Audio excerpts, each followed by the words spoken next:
Astronomi SMA Negeri 2 Goa tahun 2013 sampai tahun 2016. Kemudian Astronom Amatir Makassar tahun 2015 sampai sekarang.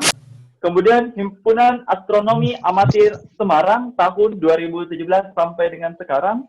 Kemudian Himpunan Mahasiswa Jurusan Ilmu Falak Universitas Islam Negeri Wali Songo Semarang tahun 2017 sampai 2018. Kemudian saat ini ia mengikuti Asosiasi Mahasiswa Falak Indonesia. Beri tepuk tangan dulu kepada pemateri kita pada malam hari ini. Kalau kita lihat pengalaman organisasinya sangat berpengalaman dalam hal astronomi. Kemudian moto hidupnya yaitu kekuatan besar membawa tanggung jawab yang besar pula. Oke, good, menarik sekali moto hidupnya ya Kak Fatur Rahman. Oke, untuk mengefisienkan waktu langsung saja saya serahkan kepada Kak Fatur Rahman untuk menyampaikan materi mengenai morfologi galaksi. Waktu dan tempat saya persilakan. Baik, terima kasih. Sebelumnya apa suara saya terdengar dengan jelas? Jelas, Kak. Oke, saya coba share screen ya.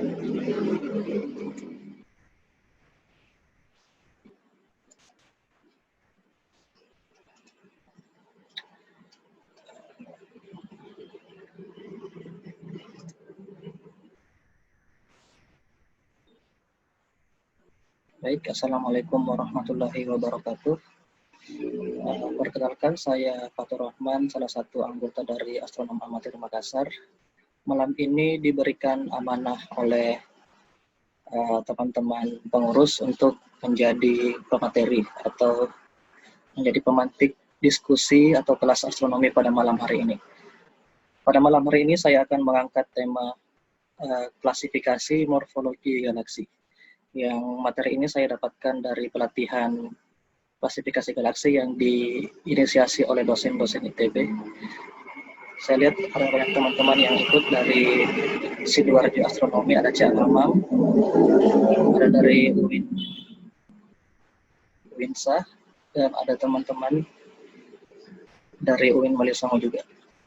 Baik, saya mulai materi pada malam hari ini, itu tentang morfologi galaksi. Sebelum kita lebih jauh untuk mengenal morfologi galaksinya, lebih baik kita mengenal galaksinya terlebih dahulu.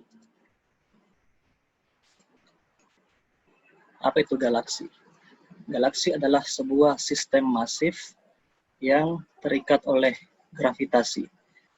Terdiri atas bintang, gas, debu, medium antar bintang, dan materi gelap. Jadi galaksi ini tidak berjalan sendiri-sendiri, melainkan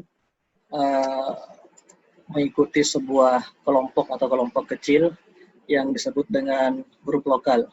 Kemudian lebih tinggi lagi disebut dengan cluster, dan untuk alamat kosmis kita yang terakhir yaitu supercluster.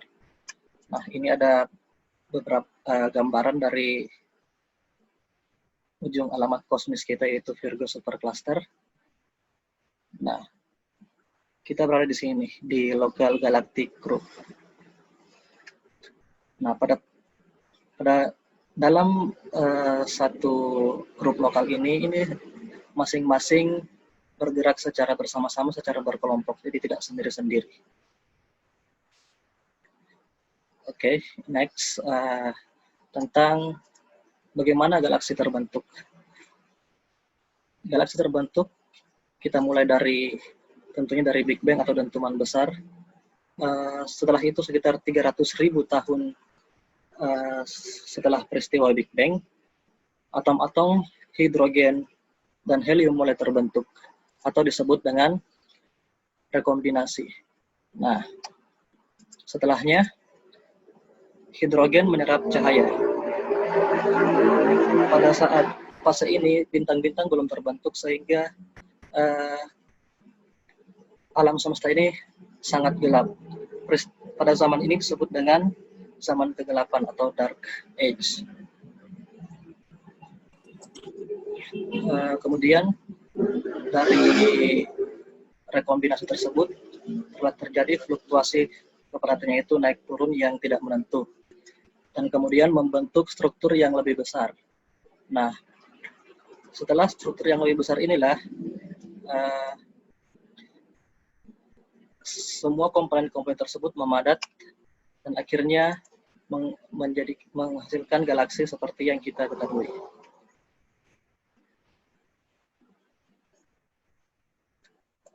Selanjutnya tentang galaksi cakram. Kenapa saya mengangkat tentang galaksi cakram? Karena sebagian besar galaksi yang kita ketahui itu adalah galaksi cakram atau yang mempunyai lengan, mempunyai spiral atau mempunyai piringan gitu. Yang pertama teori top down. Teori top down ini diawali dari sesuatu yang lebih besar dulu, yaitu awan gas besar yang secara monolitik. Kemudian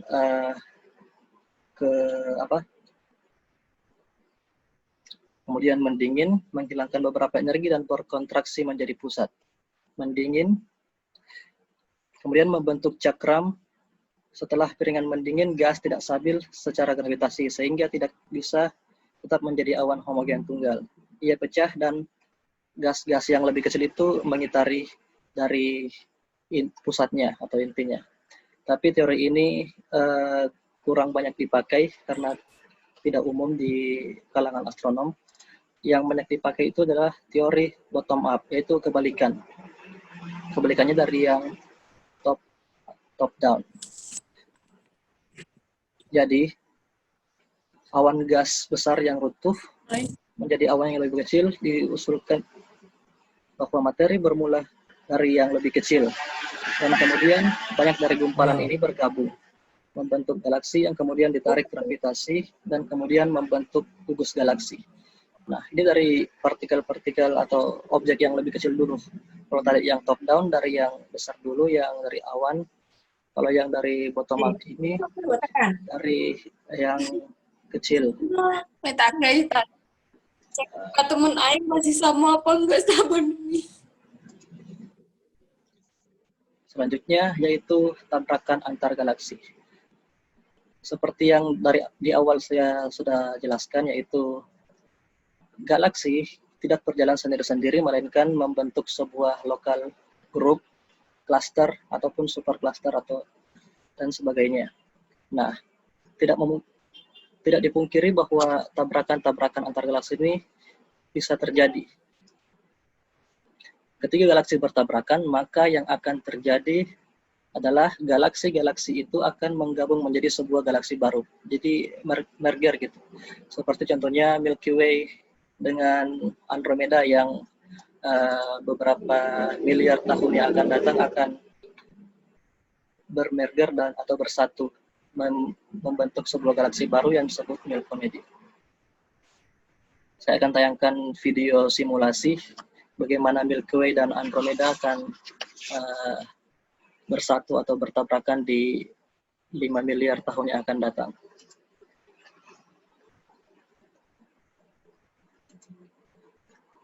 Nah, ini dia. Apa dampaknya terhadap bumi? Diketahui bahwa pada saat 5 miliar tahun yang akan datang itu, matahari kita sudah berevolusi menjadi bintang raksasa, sehingga besar mataharinya akan sama dengan orbit Mars pada saat ini. Jadi bumi sudah ditelan seperti itu.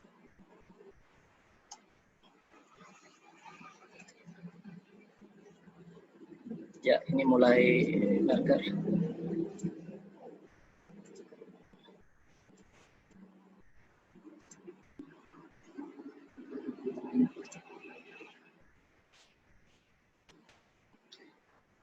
Akan bersatu membentuk galaksi baru yang disebut Milkomeda. Seperti galaksi spiral seperti itu.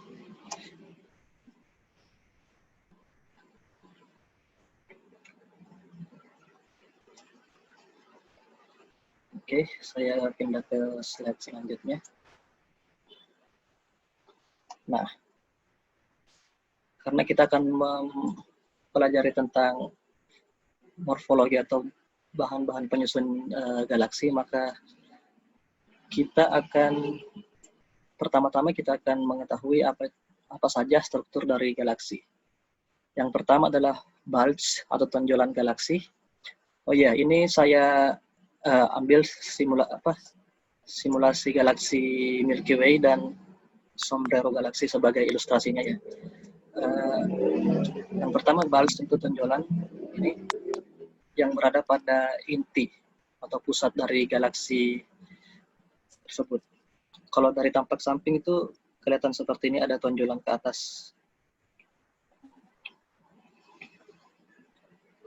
Inilah yang menjadi pusat. Yang kedua yaitu disk atau piringan, yaitu sesuatu atau benda-benda lain yang mengelilingi dari bulge tersebut. Ini contohnya, yang bagian lingkaran ini yang besar, piringan.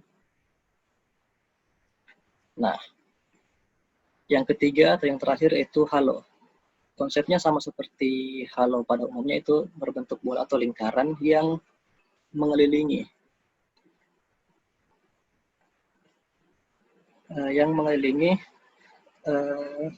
galaksi itu sendiri.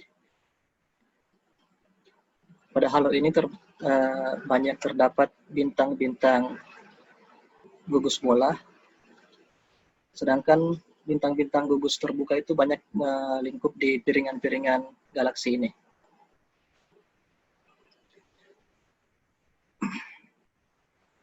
Jadi ukuran bulge ini tidak harus sesuai dengan piringan, melainkan bisa jadi lebih besar atau jauh lebih besar daripada piringan galaksi itu sendiri. Semacam seperti atmosfernya galaksi seperti itu. Next, kita masuk ke materi intinya, itu klasifikasi morfologi galaksi. Di sini kita memakai klasifikasi oleh ilmuwan Edwin Hubble, yaitu diagram Garputala, yang dicetuskannya pada tahun 1936.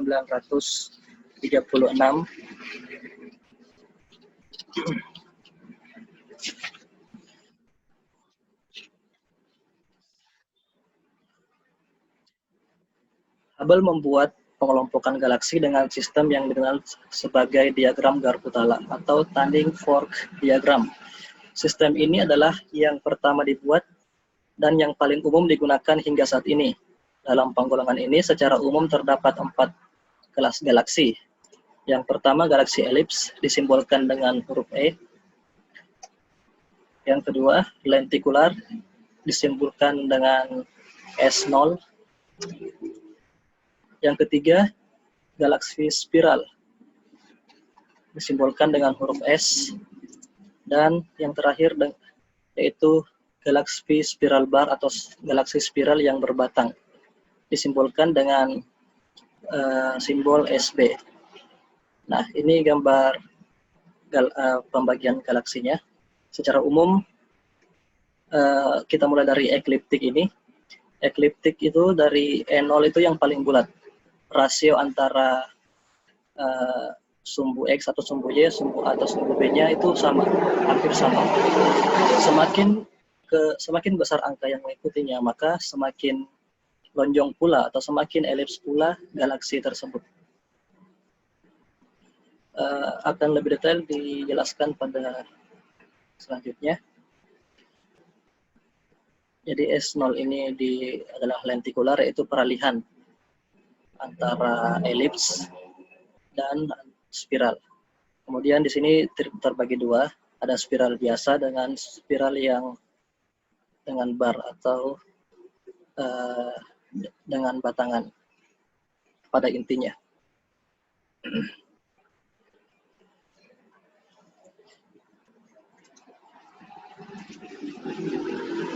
Oke, yang pertama adalah galaksi elips, yaitu penamaannya menggunakan kode EN. N ini seperti yang saya jelaskan tadi, adalah angka kelonjongannya. Dengan E berarti elips, N menunjukkan perbandingan antara sumbu mayor A dan minor B. Galaksi dengan rumusan N sama dengan 10 dikali 1 dikurang B per A. Artinya, galaksi elips yang terlihat bundar dinamakan E0, sedangkan galaksi elips yang sumbu mayornya sebesar 2 kali sumbu minornya dinamakan E5, dan seterusnya semakin pipih hingga ke klasifikasi galaksi elips E7.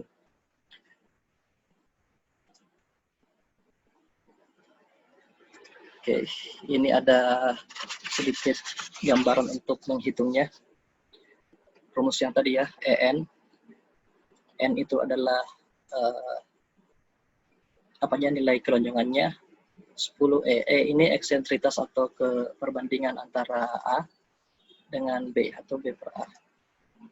Misal, kita menghitung kita ingin mengidentifikasi E4. N itu sama dengan 10E, berarti kita masukkan 4 sama dengan 10 dikali 1 dikurang B per A. Kemudian ini dibagi, 4 bagi 10 sama dengan 0,4, sama dengan 1 dikurang B per A. B per A sama dengan 1 dikurang 0,4 sama dengan 0,6. 0,6 itu adalah 6 per 10.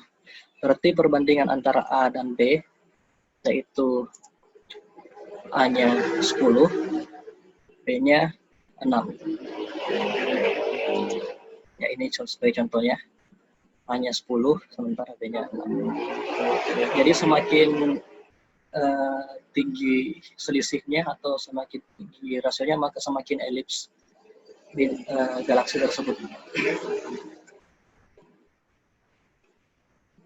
Oke, ini ada beberapa gambar contoh galaksi elips. Galaksi IC 2006. Kira-kira ini hampir bulat ya di E2, kalau nggak salah E2 atau E3.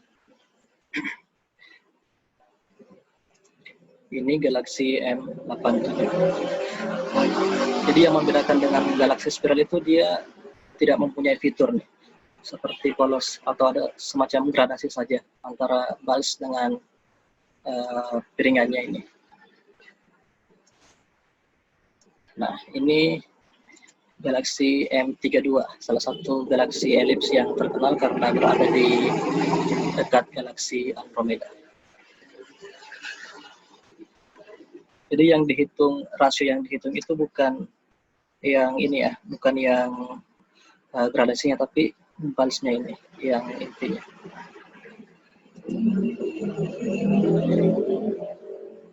Next, kita ke galaksi lentikular atau galaksi yang peralihan antara galaksi elips ke galaksi spiral.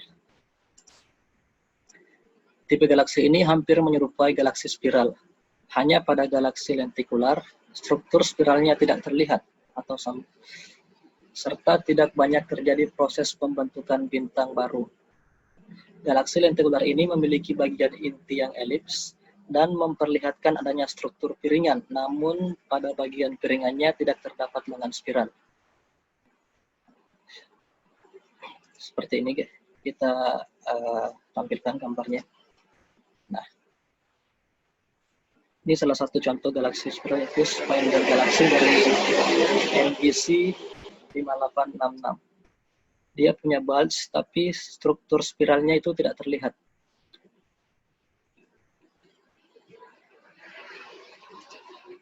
Yang kedua, galaksi yang cukup terkenal, Sombrero Galaxy, karena menyerupai topi sombrero orang Meksiko. Nah, di sini bulge-nya ada, piringannya ada, tapi tidak menunjukkan adanya lengan. Beda dengan galaksi elips yang tadi, yang cuma ada inti dengan gradasi-gradasi ini. Nah, pada galaksi lentikular ini ada piringan tapi tidak ada lengannya. Ini contoh yang lainnya di NGC 2787.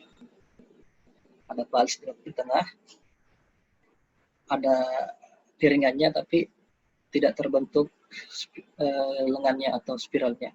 Lengan spiralnya tidak terbentuk.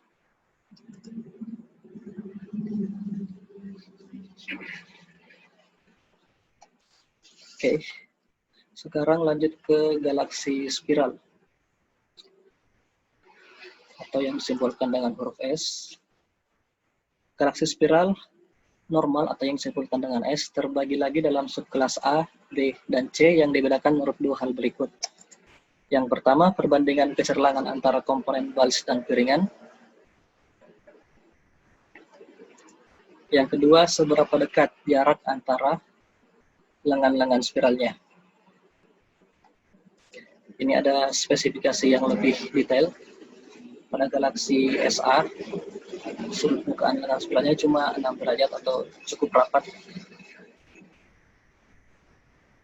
Dan rasionya itu, valsnya itu 3 banding 10. Valsnya 3, sedangkan total piringan itu 10. Pada galaksi spiral SB, sudut bukaan lengannya 12 derajat dengan perbandingan itu 0,13. Selanjutnya galaksi yang SC, sudut bukaan lengannya itu 18 derajat, sementara rasio antara vals dengan piringan totalnya itu 0,05 atau 5 dibanding 100, 5/100.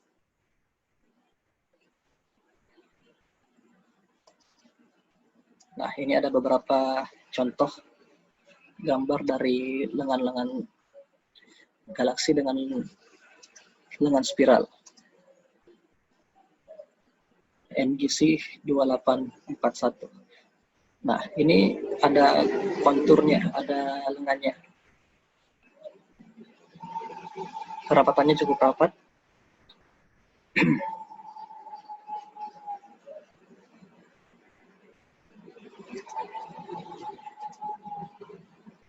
Ini NGC 488. Ini ada lengannya. Terlihat ya, sangat jelas. Seperti gulungan dari sini.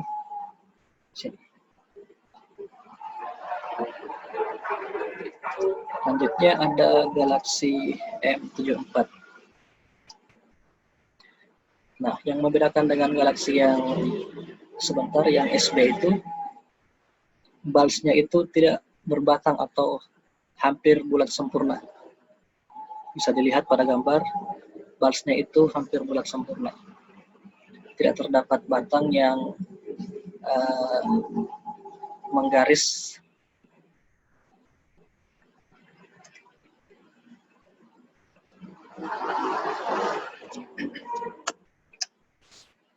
Next, galaksi spiral bar atau spiral dengan batang.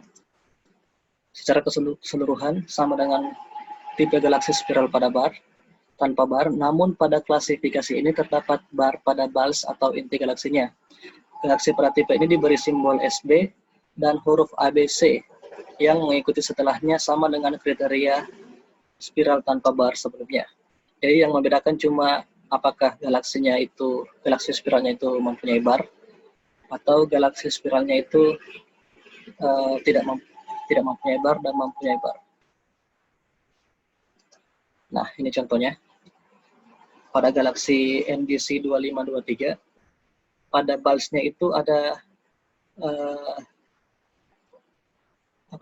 semacam bar atau batangan garis itu. Sehingga valsnya itu tidak bulat sempurna, melainkan seperti bakso yang ditusuk gitu. ada batangnya. Nanti spiralnya itu akan mengambil dari batang terluarnya, terus keluar.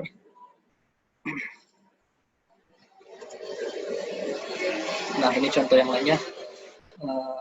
Barnya lebih jelas, MGC 1300. Ini bulb, yang membedakannya itu yaitu ini, ada bar, tidak berbentuk bulat sempurna intinya. Contoh selanjutnya ini, NGC 2525. Ada bar atau garis atau batangan, bagaimana Anda menyebutnya.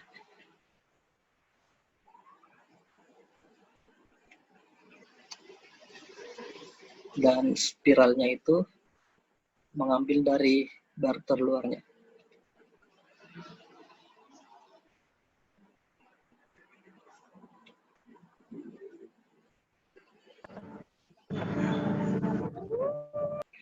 Nah, dalam diagram Hubble tadi atau klasifikasi Hubble tadi, ada satu klasifikasi yang tidak termuat di gambar, tapi termasuk juga itu galaksi irregular atau galaksi yang bentuknya itu tidak beraturan, yang tidak memiliki struktur yang teratur, serta tidak memiliki struktur yang jelas. Namanya galaksi irregular. Nah, ini contohnya. Kalau spiral tadi kan rapi, ada polanya. Elips juga seperti terbungkus oleh kabut. Nah, kalau yang galaksi irregular ini bentuknya tidak beraturan. Tidak jelas bulbsnya di mana. Ada tapi samar-samar. Dan cakramnya atau disknya itu tidak bulat seperti pada umumnya. NGC 1427. Contoh selanjutnya ini, galaksi yang tidak beraturan atau galaksi irregular, yaitu IC 2574. Ada bulbs, tapi piringannya itu bentuknya tidak beraturan, sehingga tidak bisa digabungkan atau dikelompokkan ke galaksi spiral. Nah, selain itu ada galaksi-galaksi dengan kriteria yang spesial yang mungkin tidak termasuk di galaksi atau spesifikasi galaksi Hubble, tapi pada saat pengembangan morfologi tersebut dimasukkan ke galaksi perkuliar. Apa itu galaksi perkuliar? Yaitu galaksi yang diduga berasal dari interaksi atau bahkan merger antara dua galaksi. Atau galaksi yang sedang bertabrakan atau sedang berlangsung proses merger. Mungkin beberapa miliar tahun yang akan datang, Milky Way dan Andromeda akan masuk ke klasifikasi galaksi ini, yaitu galaksi perkuliar, ketika sudah saling bertabrakan. Katalog perkuliar dibuat pertama kali oleh Hilton Arp pada tahun 1966.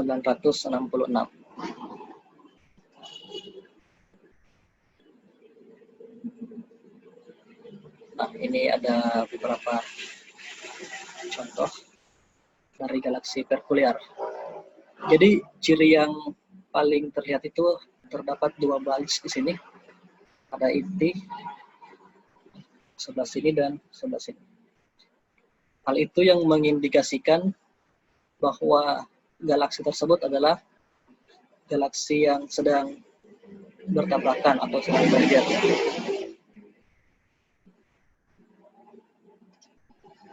Nah, ini juga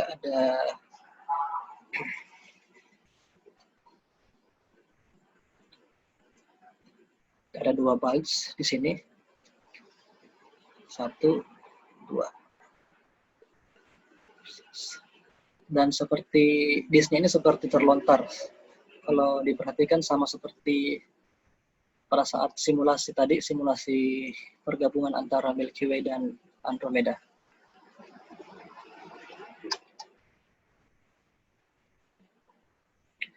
Jadi katalognya itu disimbolkan dengan ARP atau ARP, kemudian diikuti dengan penomorannya, sesuai dengan orang pertama atau ilmuwan pertama yang menemukannya tadi. Nah, ini juga salah satu bintang perkuliar atau bintang yang sedang merger atau yang sedang bersatu. Terdapat 2 balik di sini. Sedangkan piringannya itu terlontar akibat dari tabrakan tersebut.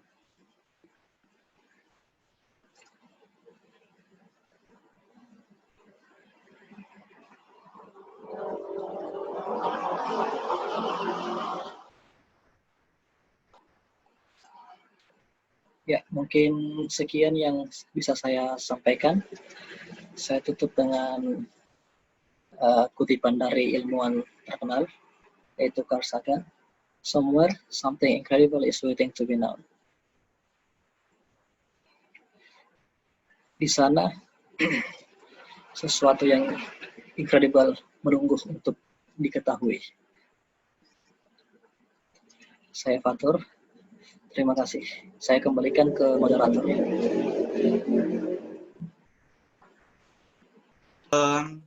Itulah materi kita pada malam hari ini. Sampai jumpa 2 pekan ke depan. Mewakili segenap pengurus dan pemateri, mohon maaf apabila ada kesalahan ataupun kekurangan kata yang tidak berkenan di hati teman-teman sekalian. Sekian dan terima kasih. Wassalamualaikum warahmatullahi wabarakatuh.